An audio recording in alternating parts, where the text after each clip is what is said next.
Hey guys, how's it going? So I have not given a reading update in about 5 weeks.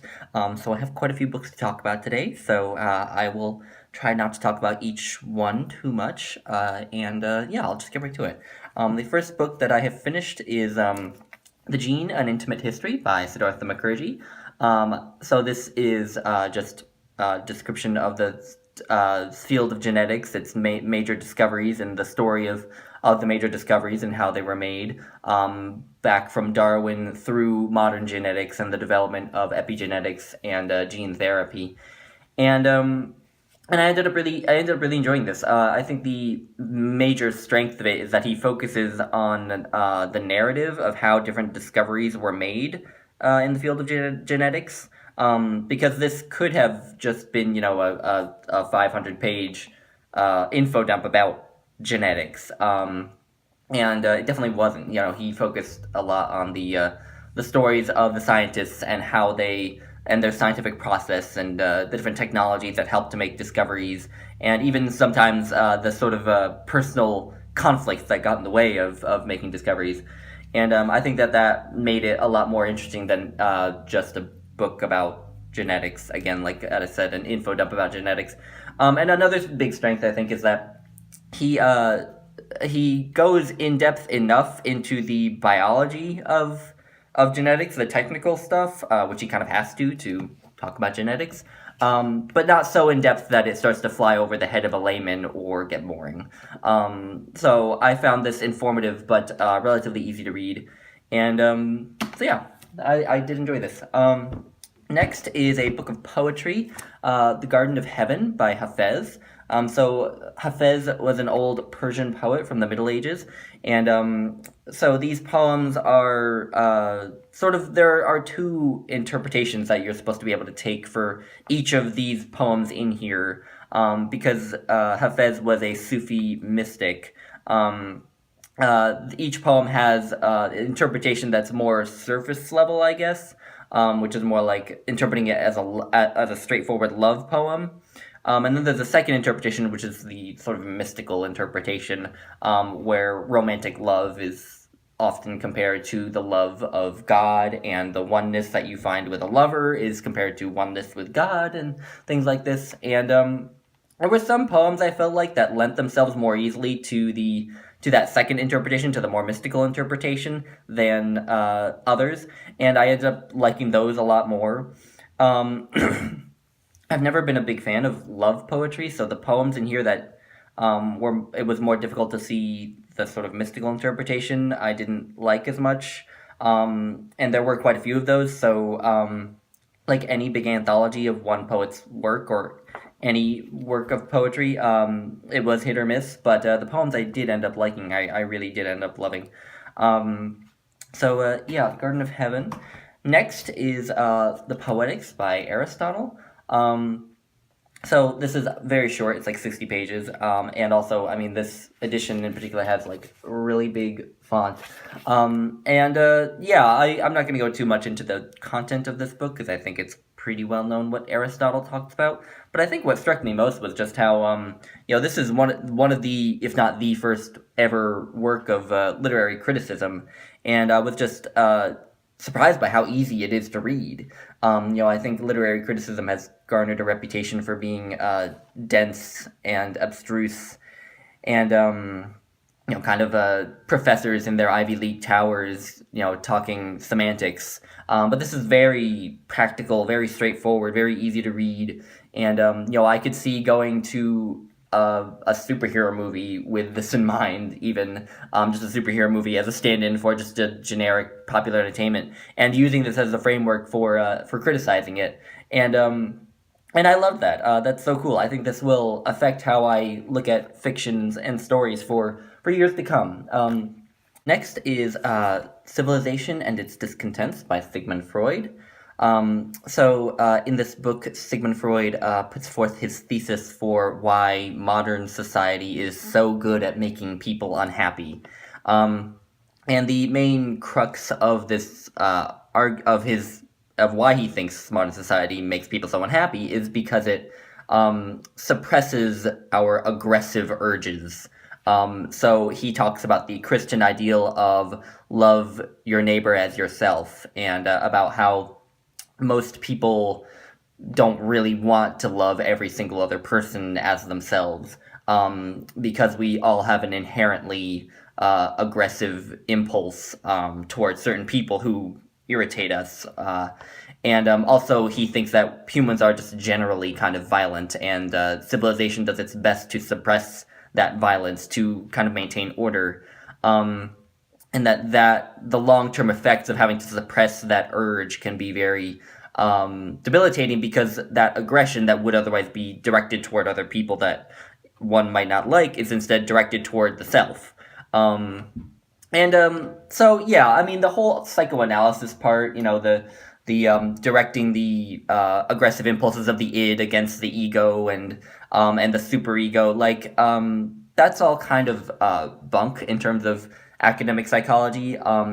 In many ways, Freud has been vindicated by modern psychology, in the sense that we are finding that a lot of human behavior is driven by unconscious things that are outside of their conscious control. But the details of Freud's theory, that again, the id, the ego, and the superego, and all this stuff is all kind of not taken seriously anymore. But the general thesis, the idea that there's something about modern society in particular that can be conducive to unhappiness, I think is fascinating. And I think Freud is correct. I do think that modern society is particularly conducive to unhappiness. We do see in modern society a proliferation of anxiety and depression, and I think much of that is because drives that would have been adaptive in our evolutionary past, when we were in hunter-gatherer societies, are being imposed on a world where those impulses aren't necessarily any longer adaptive. So when you're sitting in traffic, being harassed by various drivers around you, you might react in the same way that you'd react to being attacked by a saber-toothed tiger, but you can't actually do the same thing to the drivers around you that you could do to a saber-toothed tiger. You can't attack the drivers or run away. You have to sit through that traffic. And that's very unique to modern society, that sort of chronic experience of anxiety and the inability to resolve it in a meaningful way. And yeah, so I mean, Freud is right in that sense. And so I thought the book was fascinating.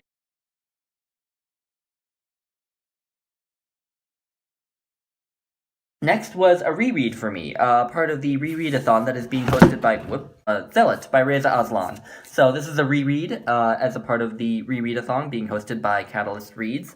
And Zealot by Reza Aslan, the subtitle is The Life and Times of Jesus of Nazareth. And it's an attempt to discuss the quote-unquote historical Jesus, the real person that Jesus was or is based on. And what Reza Aslan kind of starts this book with, is the fact that the number of facts that we can verify about the historical Jesus with sources outside the Gospels could probably comfortably fit on a sticky note. So there's not much to work with. So essentially what Aslan does is he goes through a lot of the history of Judea around the time that Jesus would have been alive, or was supposed to have been alive, and done his preaching in Judea. And it turns out that at that time, there were a lot of people claiming to be the Messiah, just like Jesus did. There were a lot of people rising up, claiming to be the Messiah, and leading rebellions against the Roman Empire, essentially. And nationalistic fervor among Jews was really high at the time. It kind of, the way he described the sort of volatile militant nationalism of the Jews, and the messianic fervor among them, and the apocalyptic fervor among them, kind of reminded me of the Balkans in the late 1800s, early 1900s, and how the Balkans were called the powder keg of Europe, because they were so volatile in terms of all the nationalistic animosity and fervor that was present there. And so the way that the Jews kept rising up in revolt against Rome, and how they were such a nuisance to Rome, kind of reminded me of that. So So Jesus was alive in a very volatile time, and he was by no means the only man who would have come along saying that he was the Messiah. Um, but so after talking about some of these other people who came up claiming to be the Messiah, Aslan discusses Jesus and tries to parcel together a possible narrative of his life and his time preaching based on the Gospels and based on what would have been likely based on the historical period. Um, and basically, his main thesis ends up being that Jesus was far from the peace-loving prophet that we're often presented with, was a militant Jewish nationalist with emphasis on Jewish. He was definitely Jewish, Aslan believes, and he basically wanted to throw Rome out and usher in the kingdom of God on earth. It wasn't supposed to be a heavenly kingdom to him, as it became later in Christian theology. It was supposed to be an earthly kingdom where the Jews once again ruled over their homeland, and essentially the kingdom of David was restored.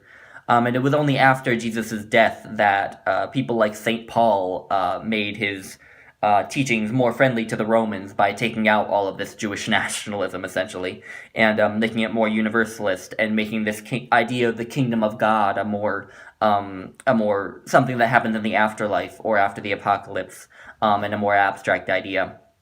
So yeah, it was very interesting, and I mean, Aslan is a great writer. It had a very gripping narrative.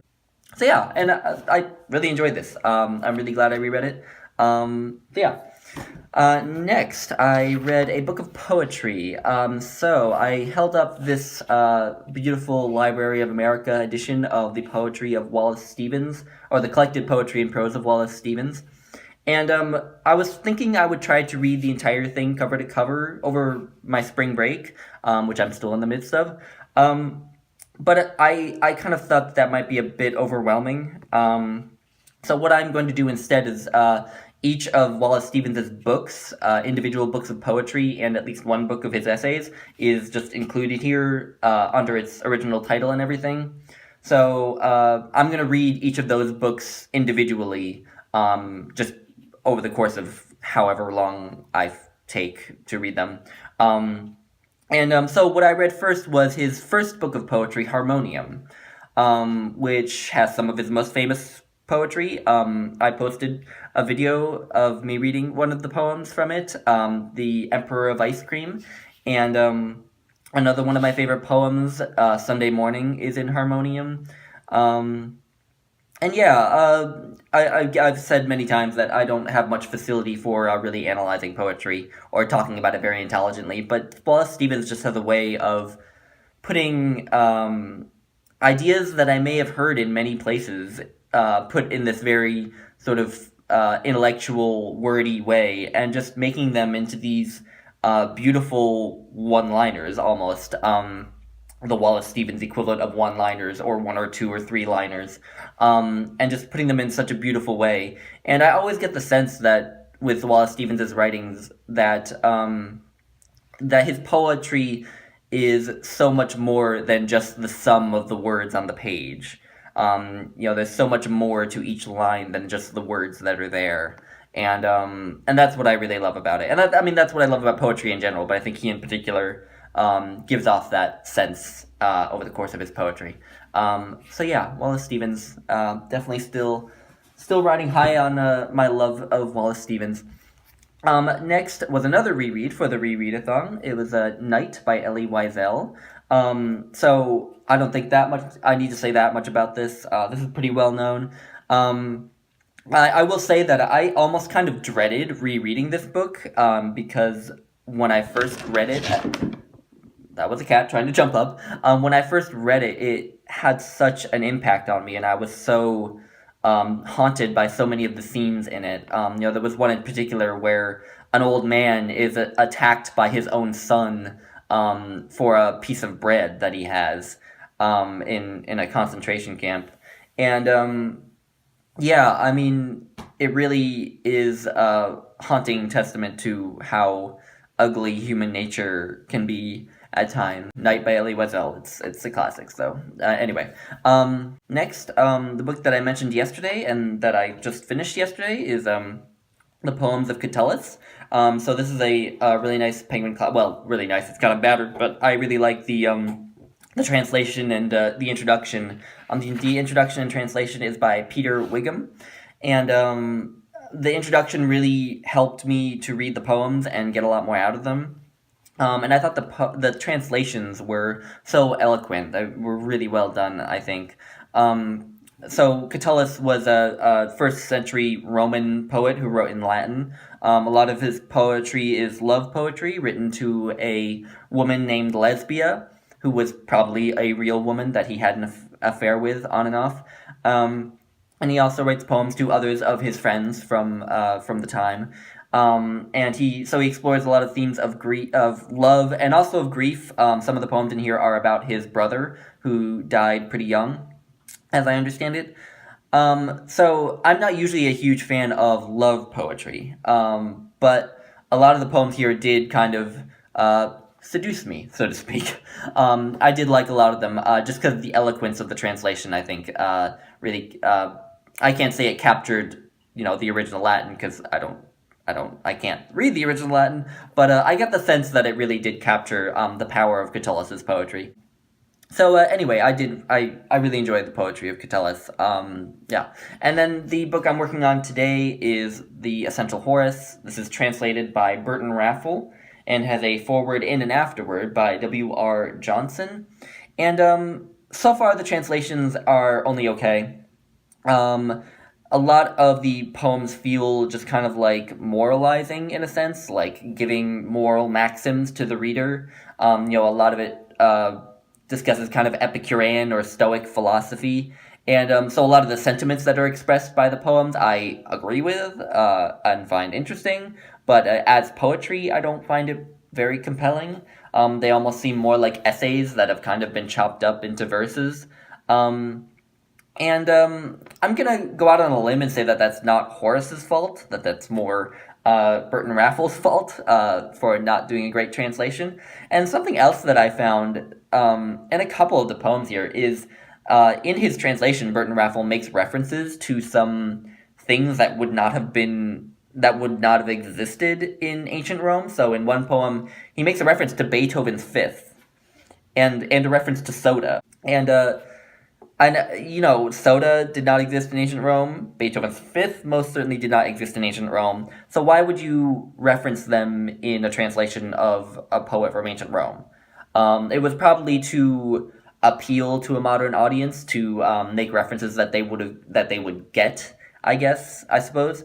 And it really took me out of what I was reading at the time. It made it very apparent that it was a translation. I guess ideally you would think a translation would try to make you forget that it was a translation, in a sense, make you feel like you really are reading the poet. And when I read about Beethoven's Fifth and a poet who's from ancient Rome, I'm suddenly drawn out of the translation, and it's made very apparent that it was done in the modern times. So yeah, I'm not loving this too much. Yeah, but I'm going to finish it today, and we'll see. I don't think my opinion is going to change much, but yeah. And then next, I wanted to talk about two books that I'm hoping to read for the rest of this week. Hopefully I can finish them before I have to go back to classes. So the first is Hesiod and Theognis. So these are two old Greek poets, classic Greek poets.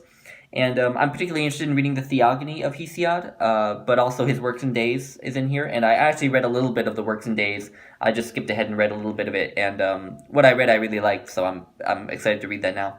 And then Theognis, who wrote a lot of, from what I understand, a lot of very kind of sad elegies, very sad and short elegies.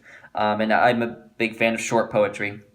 So I think I will enjoy that. And this is, of course, relatively short, and yeah. And it's a Penguin Classic, so it'll have a pretty good introduction to each of these poets, and yeah. And then I would like to read the Odes of Pindar, again, a Penguin Classic, which will hopefully have a nice introduction. And so yeah, that is what I have read for the past 5 weeks, and what I hope to read over this weekend. So yeah, I will hopefully see you all next week with a better camera quality. So yeah, bye guys.